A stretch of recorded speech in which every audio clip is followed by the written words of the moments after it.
میں تو جب بھی سورہ یوسف پڑھتا ہوں نا جی تو دل کی دھڑکن تیز ہو جاتی ہے، رکت طاری ہو جاتی ہے۔ یہ ایک ایسی صورت ہے جتنی بار آپ اسے سنیں تو آپ ایک وکھرے جہاں میں داخل ہو جاتے ہیں۔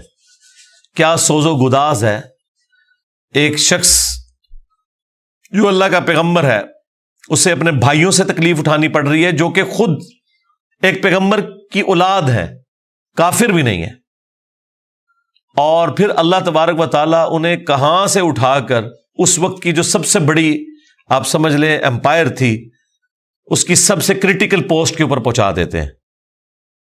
اور بیسیکلی اس میں نبی الاسلام کو بھی تسلی تھی کہ آج تو آپ کو مشرکین عرب کی تکلیفیں اٹھا کر مکے سے مدینہ ہجرت کرنی پڑ رہی ہے، لیکن ایک دن آئے گا کہ آپ فاتح کی حیثیت سے مکے میں واپس آئیں گے۔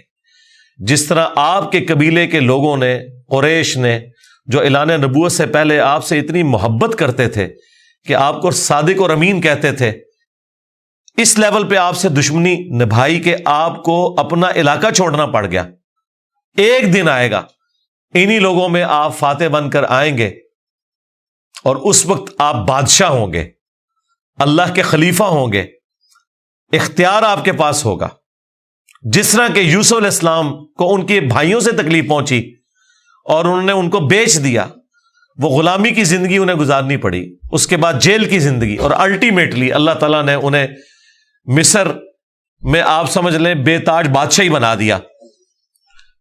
لیکن وہاں پہ بھی اینڈ رزلٹ کیا نکلا؟ لا تثریب علیکم اليوم، آج کے دن میں تم پہ کوئی گرفت نہیں کروں گا۔ اور یہاں پر بھی نبی علیہ السلام بھی جب آپ کو پتہ ہے مکے میں داخل ہوئے تو آپ نے وہی الفاظ دہرائے جو یوسف علیہ السلام نے دہرائے تھے، لا تثریب علیکم اليوم، آج میں تم پہ کوئی گرفت نہیں کروں گا۔ یار یہ اخلاقیات پیغمبروں کے ہی ہوتے ہیں، یہ حوصلہ پیغمبروں کے اندر ہی ہوتا ہے۔ اللہ تعالیٰ ایک خاص انہیں یہ ملکہ دے دیتا ہے، وہ اپنے نفس پر اتنا قابو پا لیتے ہیں کہ اپنے دشمنوں کے لیے اتنا نرمی کا رویہ تمام اختیار کے باوجود، یہ نبیوں کا ہی خاصہ ہے۔ اللہ تعالیٰ ہمیں بھی اس طرح کے اخلاق میں سے حصہ عطا فرمائے، آمین۔ اچھا، ایران والوں نے یوسف علیہ السلام کی پوری یہ جو بایوگرافی سورہ یوسف میں آئی ہے، اس کے اوپر ایک تفصیلی فلم 45 اقساط کے اوپر بنائی ہے فارسی زبان کے اندر، اور کئی زبانوں میں اس کی ڈبنگ ہو چکی ہے۔ عربی کے اندر ہو چکی ہے ڈبنگ، اردو زبان کے اندر پیغام والے جو ہیں کراچی کے پروفیشنل ڈبنگ انہوں نے کی ہے۔ آپ کو لگتا ہی نہیں یہ اردو میں فلم بنی ہے یا فارسی میں، اتنی پروفیشنل اس کی ڈبنگ ہے۔ اس میں انہوں نے وہ پورے حالات و واقعات فلمائے ہیں اور آپ کو اس زمانے میں پہنچا دیا ہے۔ آپ یوسف علیہ السلام کے جو قید کے سال ہیں نا، وہ آپ کو بس وہ اس فلم کو دیکھ کے اندازہ ہوگا کہ یہ کیا تکلیف ہے جو انہوں نے کاٹی ہے، اور ایک چھوٹے سے بچے نے جو تکلیفیں اپنے بھائیوں سے کاٹی، ایسا بچہ کہ جس کی ماں بھی فوت ہو چکی ہے۔ میں کہتا ہوں نہیں، وہ فلم تو آپ جتنی بار دیکھیں، وہ ڈرامہ سیریل، انسان کے آنسو نہیں رکتے جس پرفیکشن کے ساتھ انہوں نے اسے فلمایا، اور ریالٹی تو اس سے بھی زیادہ دردناک ہوگی۔ تو ظاہر ہے اب یہ ایک فلم بن چکی ہے، اور میں نہیں سمجھتا کہ وہ مسلمان جو روزانہ ہالی ووڈ یا بالی ووڈ کی فلمیں دیکھ کر سوتے ہیں، ان سے یہ ڈرامہ سیریل مس ہو جائے، انہیں ضرور دیکھنی چاہیے۔ اور توحید جس طریقے سے انہوں نے اس میں بیان کی ہے، کمال کی توحید بیان کی ہے۔ چند ایک جگہوں پہ آپ کو اختلاف ہو سکتا ہے، لیکن اوورآل جس طریقے سے انہوں نے اسے فلمایا، ایک صحیح ایمان جو ایک مسلمان کے دل میں جاگزی ہونا چاہیے، وہ انہوں نے واقعی اس کے اندر فلما دیا۔ میں شروع میں ایک بلو پرنٹ کے طور پر سورہ یوسف میں جو یوسف علیہ السلام کی بایوگرافی آئی ہے وہ بیان کر دیتا ہوں، مختصر سی، تفصیلی میں نہیں کروں گا تاکہ آپ کا ٹیسٹ خراب نہ ہو۔ پھر آپ جب ان آیات سے گزریں گے تو آپ اس ٹیسٹ کو فیل کریں گے۔ یوسف علیہ السلام چونکہ حضرت یعقوب علیہ السلام کے بیٹے تھے، اور ظاہر ہے کہ ان کی لیگیسی کو آگے کسی نے تو لے کے چلنا تھا۔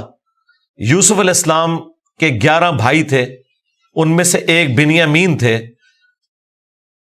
جو ایسے بھائی تھے کہ ماں اور باپ دونوں کامن تھے، اور باقی جو 10 بھائی تھے وہ دوسری والدہ سے تھے ان کے، وہ خالہ بھی لگتی تھی ان کی، یوسف علیہ السلام کی، اور ظاہر ہے کہ ماں بھی تھی کیونکہ ان کے والد نے ان سے نکاح کیا ہوا تھا۔ 10 بیٹے اس ماں سے تھے، 2 یہ تھے، اور آپس میں ان کا ایک حسد والا معاملہ ہو گیا شیطان کی وجہ سے، ظاہر ہے کہ اب باپ کی لیگیسی کو کس نے آگے لے کے چلنا ہے، وہ ظاہر ہے وہ تو باپ نے تو ڈیسائیڈ ہی نہیں کرنا، وہ تو اللہ نے ڈیسائیڈ کرنا ہے۔ اب یوسف علیہ السلام کو اللہ تعالیٰ نے ایک خواب دکھایا، اور خواب انبیاء کے حق میں وحی الہی ہوتا ہے۔ بخاری مسلم میں حدیث ہے کہ خواب نبوت کا 46واں حصہ ہے۔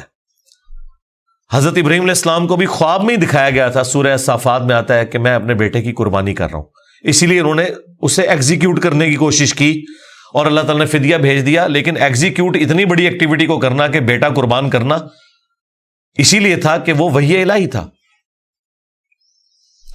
یوسف علیہ السلام کو اللہ تعالیٰ نے چھوٹی عمر کے اندر ہی 10-12 سال کی عمر میں ہی یہ خواب دکھایا کہ 11 ستارے اور سورج اور چاند انہیں سجدہ کر رہے ہیں۔ اس خواب کا ذکر انہوں نے اپنے والد سے کیا۔ ظاہر ہے اس زمانے میں تو والد ہی ڈائریکٹ ٹریننگ کیا کرتے تھے اپنی اولاد کی، اور ایک بڑی فرینکنس ہوتی تھی، اور پھر نبی کی اولاد۔ حضرت یعقوب علیہ السلام کو پتہ چل گیا کہ میری اس نبوت کا وارث اب یہ ہونے والا ہے، یعنی 12 بچوں میں سے اس کے سر کے اوپر یہ تاج نبوت سجنا ہے۔ تو ظاہر ہے باقیوں نے تو حسد کرنا ہے، حسد تو آ ہی جاتا ہے، آدم علیہ السلام کے بیٹوں میں آیا تھا، تو یہ اولاد آدم والا ہی معاملہ ہے۔ بہرحال وہ حسد آیا۔ حضرت یعقوب علیہ السلام نے یوسف علیہ السلام سے کہا تھا کہ اس خواب کا ذکر تم نے اپنے بھائیوں سے نہیں کرنا، ورنہ وہ تمہارے خلاف کوئی نہ کوئی چال چلیں گے۔ لیکن بہرحال یہ خواب والی بات کسی طریقے سے لیک ہو گئی، یوسف علیہ السلام نے تو نہیں کی، لیکن شاید آپ کی بیوی نے سنی اور انہوں نے باقی بیٹوں تک بات پہنچا دی۔ بہرحال کچھ ہوا ایسا معاملہ، اور ان کو اس اعتبار سے بھی اشارے مل گئے کہ یوسف علیہ السلام کے ساتھ زیادہ برتاؤ ایکسٹرا آرڈنری کرتے تھے یعقوب علیہ السلام، کیونکہ انہیں پتا تھا کہ یہ اللہ کے پیغمبر ہیں، اور انہوں نے اس توحید کی دعوت کو میرے بعد آگے لے کر چلنا ہے۔ حضرت یعقوب علیہ السلام کے جو باقی بیٹے تھے 10، 11واں تو خیر وہ چھوٹا تھا، وہ ان کا چھوٹا بھائی تھا، اس کے ساتھ تو مسئلہ کوئی نہیں تھا۔ وہ 10 بیٹوں نے اپنے باپ سے کہا کہ ہم دیکھتے ہیں کہ آپ بڑے پوزیسو ہیں یوسف کے معاملے میں، اسے آپ ہمارے ساتھ بھیجیں، یہ بھی ہمارے ساتھ کھیلا کودا کرے، جب ہم اپنے جانوروں کو چرانے کے لیے لے جاتے ہیں تو اس کو بھی ساتھ لے جائیں گے، تھوڑی اس کی بھی آؤٹنگ ہو جائے گی۔ تو حضرت یعقوب علیہ السلام کو یہ بات کلک کر گئی کہ یہ کچھ کرنا چاہتے ہیں، ان کو تو اندازہ ہی نہیں تھا کہ اتنی بڑی آزمائش ان کا انتظار کر رہی ہے۔ یار 40 سال کی جدائی آپ امیجن کریں، اور قرآن میں آیا کہ وہ نابینا ہو گئے تھے رو رو کے، اس تکلیف سے وہ گزرے۔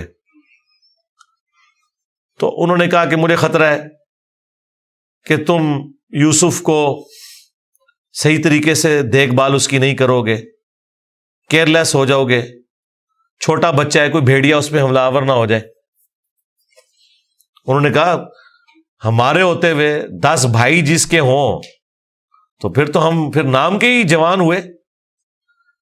بہرحال وہ تقدیر میں لکھا تھا، ایسا تو ہونا تھا۔ یوسف علیہ السلام نے وہاں پہنچنا ہی تھا جہاں اللہ تعالیٰ نے انہیں اتنا بڑا منصب عطا کرنا تھا۔ وہی ہوا، تنگ آ کے یعقوب علیہ السلام نے اجازت دے دی، وہ لے گئے یوسف علیہ السلام کو، اور پلان یہ بنایا کہ اسے قتل کریں گے، لیکن ایک بھائی تھا جو آڑے آ گیا، اس نے کہا قتل نہ کرو،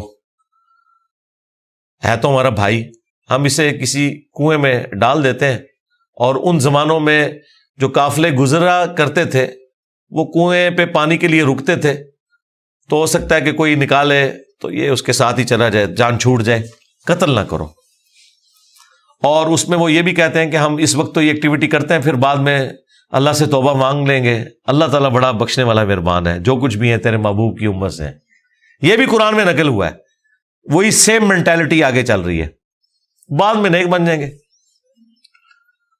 اور انہوں نے ڈرامہ بازی یہ کی کہ یوسف علیہ السلام کے کرتے کے اوپر کسی بھیڑیے کا خون مال لیا اور کہا کہ ہم تو اسے سامان کے پاس چھوڑ کے گئے تھے، پیچھے سے بھیڑیا آیا اور یوسف کو کھا گیا، اور یہ اس کی قمیض ہے۔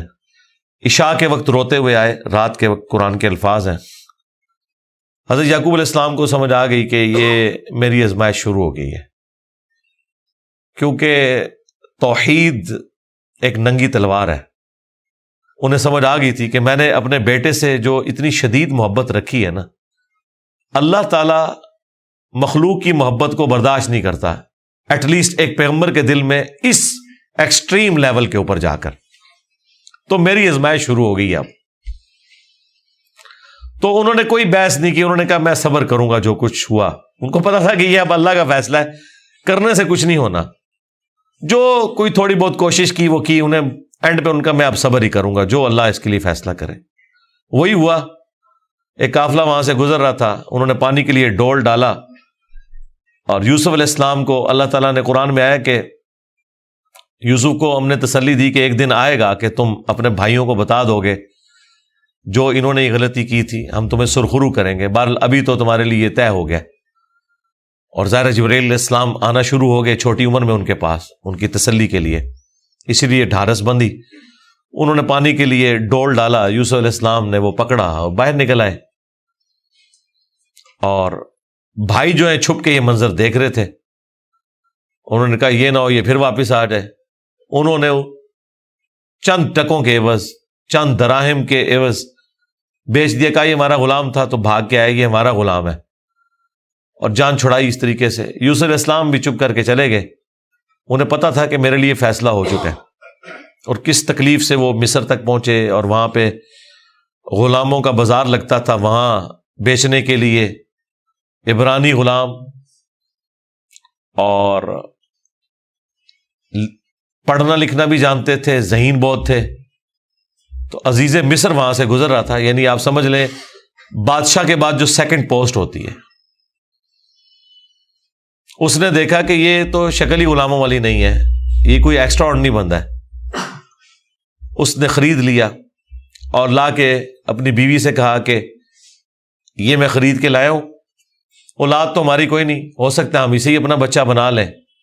اور یوں یوسف علیہ السلام کہاں دور دراز کے شام کے علاقے جو سویلائزڈ بھی نہیں تھا، بھیڑ بکریاں چرانے والے بدو لوگوں میں سے اٹھ کے اس وقت کی سب سے سویلائزڈ حکومت مصر کی، فرعونوں کی حکومت، آج تک آپ یہ اہرام مصر گیزا کے جو ہے پیرامڈز یہ دیکھ رہے ہیں، یہ ان لوگوں نے تعمیر کیے ہوئے ہیں۔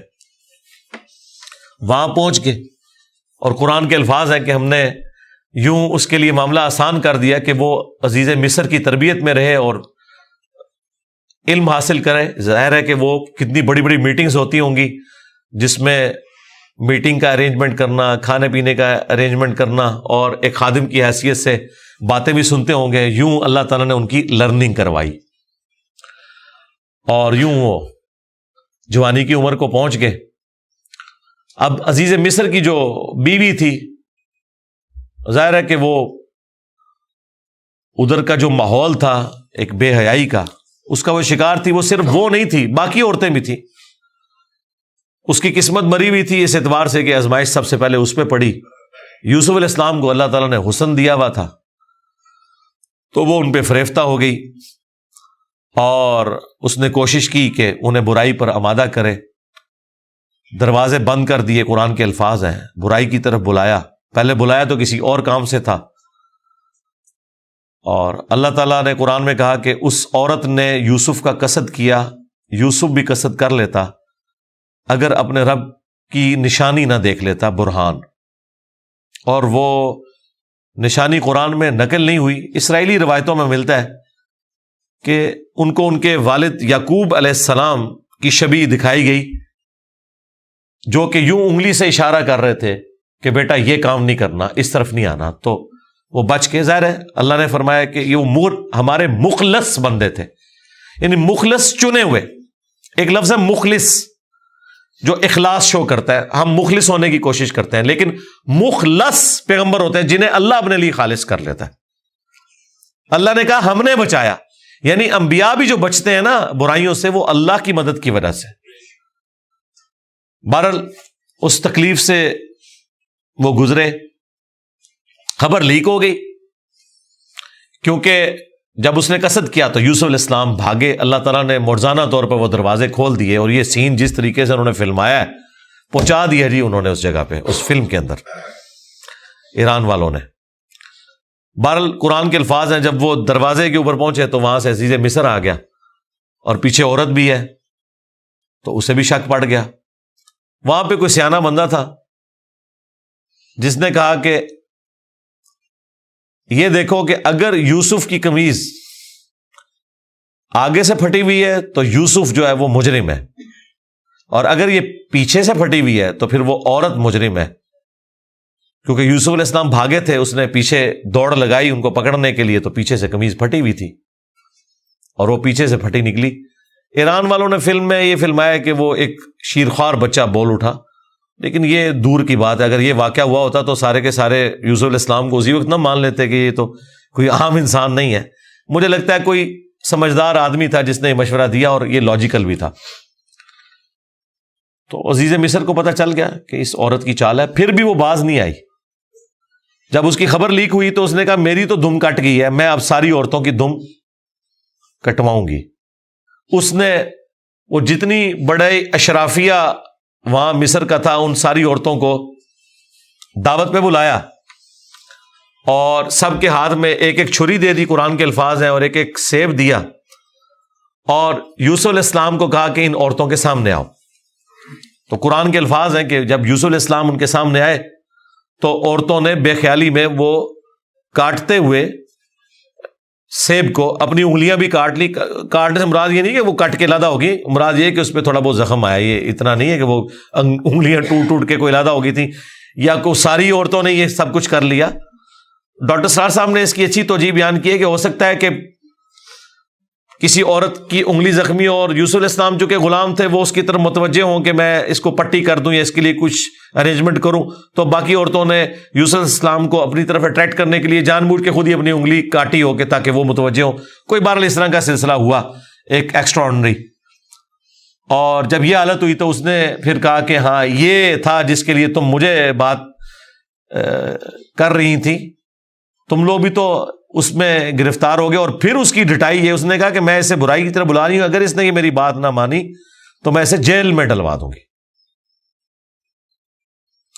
تو یوسف علیہ السلام نے دعا کی کہ یا اللہ مجھے جیل قبول ہے اس برائی کے عوض، کہ میں تیرا مجرم بنوں. دیکھیں کوئی گناہ بھی نہیں کیا، برائی سے بچے ہیں. ہم ہوں تو ہم کہ ہمیں انعام ملے، وہ کہہ رہے ہیں مجھے انعام میں جیل مل جائے کہ میں ان کے شر سے بچ جاؤں. بہرحال پھر وہ بہانہ کر کے ان عورتوں نے جھوٹے الزامات لگا کے یوسف علیہ السلام کو جیل میں ڈلوا دیا. یوسف علیہ السلام بھی راضی تھے، ٹھیک ہے چلے گئے. آلموسٹ 9 سے 10 سال تک وہ جیل میں رہے، اور وہ جیل کا جو انہوں نے سین فلمایا ہے وہ بندہ دیکھ نہیں سکتا. جو وہاں پہ کس پرسی کی حالت تھی بال انہوں نے گزاری، لیکن آپ کے اخلاق سے متاثر ہو کے دعوت توحید بھی وہاں پہ پہنچی. اور اسی دوران 2 ایسے قیدی تھے کہ ان دونوں نے الگ الگ خواب دیکھے، اور انہوں نے یوسف علیہ السلام سے کہا کہ آپ اچھے بھلے معلوم ہوتے ہیں، اگر آپ تعبیر بتا سکتے ہیں. انہوں نے کہا میں اس کی تعبیر جو بتاؤں گا وہ تعویل ہوگی، پھر وہ مقدر ہو جائے گی. اور وہ خواب انہوں نے اپنا بیان کیا. ایک نے خواب یہ بیان کیا کہ میں نے یہ دیکھا کہ میں اپنے رب یعنی اپنے اس بادشاہ کو شراب نچوڑ کے دے رہا ہوں. دونوں کے قتل کے فتوے جاری ہو چکے ہوئے تھے. تو یوسف علیہ السلام نے اسے کہا کہ تم عنقریب چھوٹ جاؤ گے. دوسرے نے دیکھا کہ میرے سر کے اوپر روٹیوں کا ایک ٹوکرا ہے اور اس سے جانور پرندے کھا رہے ہیں، تو ان کا تم سولی دیے جاؤ گے اور تمہاری لاش سے جانور کھائیں گے، اور وہی ہوا۔ اور قرآن کے الفاظ ہیں کہ جسے نجات ملنے والی تھی اسے یوسف علیہ السلام نے کہا کہ جب تم چھوٹ جاؤ تو اپنے بادشاہ سے میرا ذکر کرنا کہ میرے ساتھ یہ زیادتی ہوئی ہے، لیکن قرآن کے الفاظ ہیں کہ شیطان نے وہ ذکر بھلا دیا۔ ظاہر ہے اللہ نے تو کوئی اور ہی فیصلہ کیا ہوا تھا، اور یوں آلموسٹ 9 سے 10 سال ان کے جیل میں کٹ گئے، یہاں تک کہ اس بادشاہ کا جو بیٹا ہے وہ تخت نشین ہوا،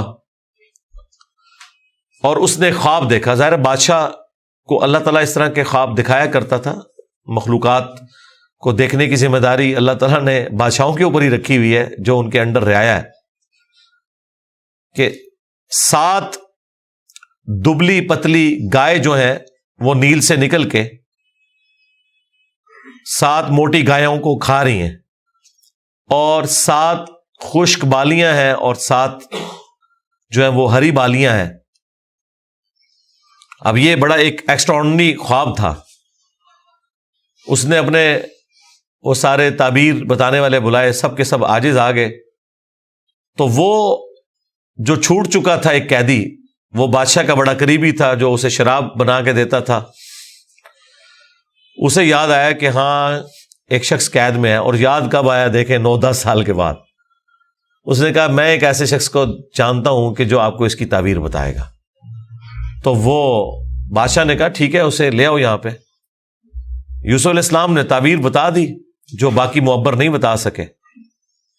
بادشاہ کو بھی لگا یہ تعبیر اسی طریقے سے ہے کہ 7 خوشحالی کے سال آئیں گے، اور اس کے بعد 7 سال آئیں گے 7 ایئرز قحط سالی کے، جس میں آپ یہ والا غلہ جو سٹور کیا ہوگا وہ استعمال کریں گے، اور پھر اس کے بعد بارش ہوگی۔ 7 سال تک بارش نہیں ہوگی، اور ان 7 سالوں کے لیے آپ نے اپنی وہ والی گندم سنبھال کے رکھنی ہے جو ان خوشحالی کے 7 سالوں میں خوب پیداوار ہوگی۔ تو بادشاہ نے کہا انہیں بلا کے لاؤ۔ انہوں نے کہا نہیں، پہلے میرا وہ مسئلہ حل کریں جو میرے اوپر الزامات لگا کے ان عورتوں نے اندر کیا۔ پھر بہرحال وہ معاملہ بھی سیٹل ہوا، عورتوں نے مان لیا کہ یوسف علیہ السلام کی کوئی غلطی نہیں تھی۔ پھر یوسف علیہ السلام عزت کے ساتھ لائے گئے بادشاہ کے پاس، اور انہوں نے خود کہا کہ مجھے وزیر خوراک بنا دیں، میں امین بھی ہوں اور ان معاملات کو ہینڈل بھی کر سکتا ہوں۔ پھر انہوں نے جس طریقے سے ان معاملات کو ہینڈل کیا اور کہا کہ آپ نے گندم کے دانوں کو بالیوں سے باہر نہیں نکالنا، یہ سٹوریج کا طریقہ بھی یوسف علیہ السلام کو اللہ تعالیٰ نے سکھایا۔ یوں گندم خراب نہیں ہوتی، سال ہر سال آپ استعمال کر سکتے ہیں۔ آج بھی گندم اسی طریقے سے سٹور ہوتی ہے۔ اب وہ قحط سالی صرف مصر تک نہیں تھی، شام تک بھی پھیل چکی تھی، اور وہی بھائی بالآخر گندم کی تلاش میں مصر آئے۔ انہیں تو پتہ ہی نہیں تھا کہ ان کا بھائی یہاں کا بے تاج بادشاہ بن چکا ہے۔ یوسف علیہ السلام نے انہیں پہچان لیا۔ ان تو سوچے ہی نہیں تھا کہ یہ سب کچھ ہوا، کوئی اس وقت انٹرنیٹ کوئی اس طرح کی تو چیز ہے ہی نہیں تھی۔ تو یوسف علیہ السلام نے انہیں غلہ دیا اونٹ بھر کے، اور جاتے ہوئے خادمین کو کہا کہ ان کی جمع پونجی بھی آپ نے ان کے اسی سامان کے اندر رکھ دینی ہے تاکہ یہ متاثر ہوں اور اگلی دفعہ پھر آئیں۔ اور پھر ان سے انٹرویو کیا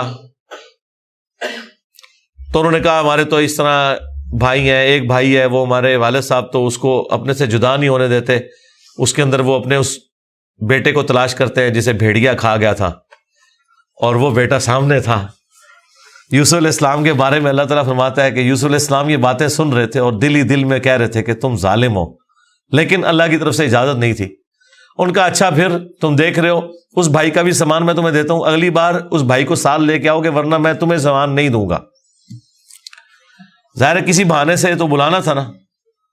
اور واپس جب پہنچے انہوں نے دیکھا یہ تو اتنا فیاض بادشاہ ہے، اس نے تو ہماری وہ جمع پونجی جو بھی تھا، کوئی کاٹن لے کے گئے تھے، اس وقت تو بارٹر سسٹم ہوتا تھا نا، وہ واپس کر دی ہے۔ تو اپنے والد سے کہا کہ آپ اپنا وہ بیٹا بھی بھیجیں، وہ تو بڑا اچھا بادشاہ ہے۔ تو ان کا نا ایک دفعہ تم اسی کے بھائی کو لے گئے تھے، وہ واپس نہیں آیا، اس کو تو میں اب الگ نہیں کروں گا۔ ان کا ابا جی پھر بھوکے ہی مریں گے۔ آپ کون سے شیخ عبد القادر جیلانی ہے کہ آپ نگاہ مار کے یہ کچھ کر لیں گے؟ ہاں تو اور کیا، گندم کے لیے انبیاء ان کی اولادیں اور یہ تو ہمیں سکھاتے ہیں کہ جی بڑے سے بڑا غوث قطب ابدال کسی صحابی کے پاؤں کی خاک بلکہ گھوڑے کے قدموں کی خاک نہیں ہے. تو قرآن میں تو کچھ اور ہی مل رہا ہے. اب بڑی فاقے آ رہے ہیں کہ کیا کریں. ان کا ٹھیک ہے بس دوسرا بھی اب دیتا ہوں. اور پھر اس میں انہوں نے ایک جملہ بولا کہ قریب ہے کہ اللہ تعالیٰ مجھے میرا یوسف بھی واپس کر دے. انہیں پتا چل گیا کہ ابھی بھی میری آزمائش باقی ہے. میں نے یوسف کو بنیامین میں تلاش کرنا شروع کر دیا تھا. ابھی بھی وہ والی کامل توحید جو اللہ کو ریکوائرڈ ہے نا, جو پیغمبر سے ریکوائرڈ ہے, ایکسٹرا آرڈنری, والذین آمنوا اشد حبا للہ, اس کا بھی اعلیٰ ترین درجہ.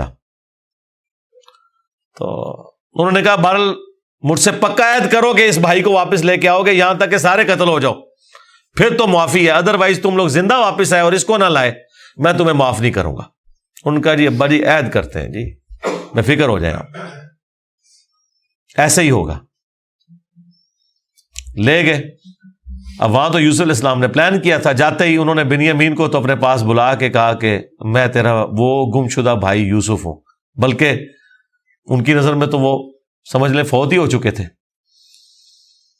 اور کہا کہ اپنے بھائیوں کو نہیں بتانا تم نے, میں ایک طریقے سے تمہیں یہاں روکوں گا کیونکہ بادشاہ کے قانون میں تمہیں روک نہیں سکتا. تو اس کے لیے قرآن میں الفاظ ہیں کذالک کدنا لی یوسف, ہم نے یوسف کو یہ تدبیر سکھائی تھی, ایک ہیلا سکھایا کہ وہ بادشاہ کا ایک قیمتی پیالہ تھا جو بنیامین کے سامان میں انہوں نے واپسی پہ رکھوا دیا. اور جب وہ واپس جانے لگے تو پیچھے سے آواز لگائی گئی قافلے والوں تم چور ہو. اور یوسف علیہ السلام کو پتا تھا کہ بنی اسرائیل میں چوری کی سزا یہ ہے کہ وہ شخص پھر غلام بن جاتا ہے جس کی اس نے چوری کی ہوتی ہے. ان کا بتاؤ اگر کوئی چور نکلا, ان کا جس کے سامان میں نکلا وہ آپ رکھیں اس بندے کو. تو انہوں نے مختلف جگہ سے شروع کیا, بنیامین سے سٹارٹ نہیں کیا ورنہ تو پلان ڈسکلوز ہو جاتا. الٹیمیٹلی بنیامین کے سامان میں سے نکلا. تو انہوں نے کہا ہاں اس کا بھائی بھی اسی طرح چور تھا, اندازہ کریں ہر جگہ وہ ٹھونگ مارتے سن نال نال. تو اچھا یہ پھر ایران والوں نے اس فلم میں کھولا ہے کہ وہ کس چوری کی طرف اشارہ کر رہے تھے. وہ یوسف علیہ السلام سے ان کی پھوپھی بڑی محبت کرتی تھی, وہ لے گئی تھی اور وہ ان کو اپنے پاس رکھنا چاہتی تھی. تو انہوں نے کہا کہ میرا فلاں قیمتی کپڑا جو ہے وہ چوری ہو گیا, حالانکہ وہ چوری نہیں ہوا تھا. اور وہ یوسف علیہ السلام کے سامان سے انہوں نے ریٹریو کیا اور اس کے بدلے میں یعقوب علیہ السلام کو کچھ عرصہ اپنے اس بیٹے کو اپنی بہن کے پاس چھوڑنا پڑا. تو یہ ان کو کلک کر گیا آئیڈیا, یہی والا آئیڈیا انہوں نے اپنے بھائیوں کے اوپر بھی اپلائی کیا. اور ان کے بھائیوں کا بھی اشارہ اسی طرف تھا کہ اس نے تو بچپن میں اس کا بڑا بھائی بھی چور تھا, حالانکہ اس نے چوری نہیں کی ہوئی تھی, نہ ادھر چوری والا معاملہ تھا. بہرحال ان میں سے ایک بھائی نے کہا بھائی میں تو اب واپس نہیں جاؤں گا, میں تو ابے سے عہد کر کے آیا ہوں کہ بھائی میں تو اپنے بھائی کی یاد میں ادھر ہی رہوں گا جب تک کہ کوئی معاملہ نہ ہو. تم لوگ جاؤ نا ذرا اور جا کے ابا جی کو ساری صورتحال بتاؤ اور بتاؤ کہ تمہارا یہ بیٹا چور نکلا ہے اور ہم لاکھ قسمیں کھائیں آپ نے ماننا نہیں ہے. تو وہ چلے گئے واپس. پھر حضرت یعقوب علیہ السلام نے ایک خط روانہ کیا, ریکویسٹ بھیجی عزیز مصر کو. انہیں تو نہیں پتا تھا کہ ان کا بیٹا ہی ہے, اور وہ بڑے دردناک انداز میں انہوں نے اس فلم میں فلمایا ہے. الٹیمیٹلی جب وہ اگلی دفعہ واپس آئے انہوں نے کہا ہمارے ابا جی تو پہلے ہی نابینا ہو چکے ہیں, اب یہ 2 جدائیاں کیسے برداشت کریں گے, آپ رحم کریں, ہم پہ ترس کھائیں. پھر یوسف علیہ السلام نے کہا کہ تمہیں یہ ساری باتیں اس وقت نہیں یاد آئی, تمہیں یاد نہیں تم نے اپنے بھائی کے ساتھ کیا کیا تھا. تو وہ جب سٹوری انہوں نے بیان کرنی شروع کی تو انہیں پتا چل گیا کہ یہ وہی یوسف ہے. اس نے پوچھا آپ یوسف ہیں؟ ان کا ہاں, دیکھو اللہ نے مجھے کیا کچھ عطا کیا ہے.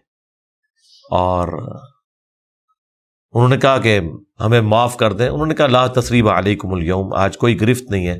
شیطان نے یہ ہمارے درمیان جدائی ڈالی تھی, کیونکہ اتنے بڑے منصب تک پہنچنے کے لیے تکلیف بھی تو کاٹنی پڑتی ہے نا. حسین بننا کوئی سوکھا تو نہیں ہے, جنتی نوجوانوں کا سردار بننا ہے تو پھر قربانی تو دینی پڑے گی. اور انبیاء کو یہ پتا ہوتا ہے کہ قربانی سے گزر کے ہی آپ مقام حاصل کرتے ہیں. انہوں نے کہا کہ یہ میری قمیض لے جاؤ, اللہ تعالیٰ نے وحی کے ذریعے مجھے بتائی ہے یہ بات, جا کے میرے والد کی آنکھوں پہ ملو, اللہ تعالیٰ ان کی بینائی کو واپس کرے گا. اور یوں وہاں سے ایک قاصد نکلا, وہ کرتا لے کے یوسف علیہ السلام کا. قرآن کے الفاظ ہیں, حضرت یعقوب علیہ السلام کہتے ہیں کہ اگر تم مجھے مفند نہ سمجھو, وہی المحند اور المفند, قرآن میں الفاظ ہیں یہ, یعنی یہ نہ سمجھو کہ میرا دماغ سٹھیا گیا ہے، تو مجھے تو یوسف کی خوشبو آ رہی ہے. اچھا یوسف کی خوشبو اس وقت نہیں آئی جب وہ بک کے جا رہے تھے، کیونکہ اللہ تعالیٰ نے پردہ ڈالا تھا. ادھر اللہ نے یوسف کی خوشبو، بہرحال وہی بشارت لے کے آیا، آنکھوں کو لگائی، بینائی واپس آ گئی، اور ساتھ خط آیا کہ اب آپ واپس آئیں، یہاں پہ میرے پاس آ جائیں اور بنی اسرائیل کو شفٹ کریں. وہ سارے ود فیملی وہاں شفٹ ہوئے. وہاں یوسف علیہ السلام آل نال تھے، انہوں نے ایک قطعہ زمین ان کو دیا، اور یوں بنی اسرائیل وہاں پہ آباد ہو گئے. اور پھر حکومتی لیول پہ رہے، یہاں تک کہ وہاں پہ ایک نیشنل موومنٹ غالب آئی اور ان کو غلام بنا لیا گیا، جو کسی زمانے میں بادشاہت انجوائے کر رہے تھے. اور پھر ان غلاموں میں اللہ تعالیٰ نے حضرت موسیٰ علیہ السلام کو مبعوث کیا اور فرعونیوں سے نجات دلوائی، ایک منجی اور ہادی بنا کے. اور پھر وہ جاتے ہوئے المستدل الحاکم میں آتا ہے، یوسف علیہ السلام نے وصیت کی تھی کہ جب کبھی بنی اسرائیل یہاں سے شفٹ ہو تو میری لاش بھی لے جانی ہے. پھر وہ لاش بھی لے گئے، اس پہ میری تفصیلی ویڈیو ریکارڈ ہے، آپ یوٹیوب پہ دیکھ سکتے ہیں.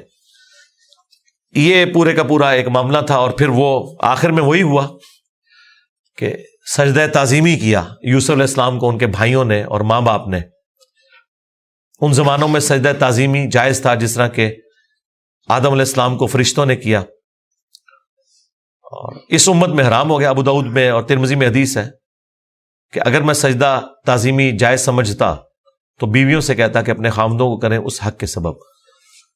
ابو داؤد میں تو الفاظ ہیں، ایک صحابی نے حضور کو سجدہ کیا، آپ نے فرمایا سر اٹھا کیا کر رہا ہے، جب میں فوت ہو جاؤں گا تم میری قبر سے گزرو گے تو کیا مجھے سجدہ کرو گے؟ انہوں نے کہا نہیں یا رسول اللہ. فرمایا مجھے کیوں سجدہ کر رہے ہو؟ اگر میں سجدہ جائز سمجھتا تو بیویوں سے کہتا کہ اپنے خامدوں کو کریں.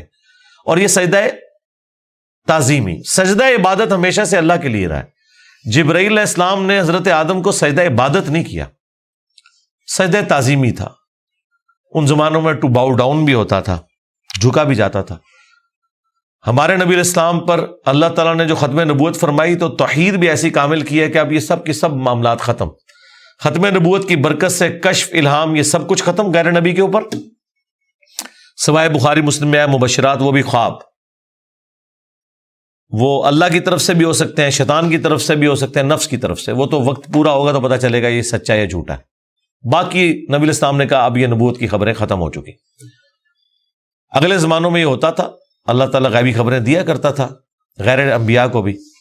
اور اگلے زمانوں میں یہ بھی تھا کہ سجدہ تعظیمی ہوتا تھا. اللہ تعالیٰ نے توحید بھی اس امت میں کامل کی کہ سجدہ تعظیمی بھی حرام کر دیا، اور اب کسی کے لیے سجدہ نہیں ہے. بل وہ سجدہ کیا تو حضرت یوسف علیہ السلام نے کہا ابا جان یہ دیکھ لیں، یہ تعبیر ہے میرے اس خواب کی جو میں نے وہ بچپن میں دیکھا تھا. سرکار وہ خواب بڑا دیکھا ہے، وہ تعبیر ہوندے اس کا مزہ لوٹنے کے لیے 40 سال کی مشقت، جدائی، وہ بڑی تکلیف دہ چیز ہے. وہ جو آخری سین انہوں نے فلمائے ہیں نا، یعقوب علیہ السلام اور یوسف علیہ السلام کی جو ملاقات والا سین ہے، وہ بندہ دیکھ نہیں سکتا. اس زمانے میں انہوں نے پہنچا دیا جی. جو ایران والوں نے وہ ڈرامہ سیریل بنائی ہے 45 اقساط کے اندر. بہرحال الٹیمیٹلی اللہ تعالیٰ نے اس سے نبی علیہ السلام کو بھی بتایا کہ اگر آپ اس تکلیف سے گزر رہے ہیں نا، تو یوسف علیہ السلام نے بھی تکلیف کاٹی. ہمارے نبی کی تکلیف پھر اس لیول پہ نہیں گئی. اللہ تعالیٰ نے 8 سال کے اندر ہی فتح مکہ کروا دیا. لیکن بہرحال انبیاء کو کیسی کیسی تکلیف اٹھانی پڑتی ہیں. یہ واقعات سننے میں بڑے انٹرسٹنگ تو فیل ہو رہے ہیں، لیکن جب آپ وہ فلم دیکھیں گے نا تو آپ کو اندازہ ہوگا کہ جس پہ یہ گزر رہی تھی اس کے لیے کتنی تکلیف دہ چیز تھی. ایک ایک لمحے پہ تکلیف جوڑی ہوئی تھی، اس کو ہم امیجن بھی نہیں کر سکتے. آج بات کرنا آسان ہے. اللہ تعالیٰ نے انبیاء کرام علیہ السلام کو تکلیف سے گزار کر مرتبہ دینا ہوتا ہے. ہمارے نبی علیہ السلام کو بھی اللہ تعالیٰ نے اتنا جو اعلیٰ مقام عطا فرمایا تو اس کے اگینسٹ پھر انہیں تکلیف بھی برداشت کرنی پڑی.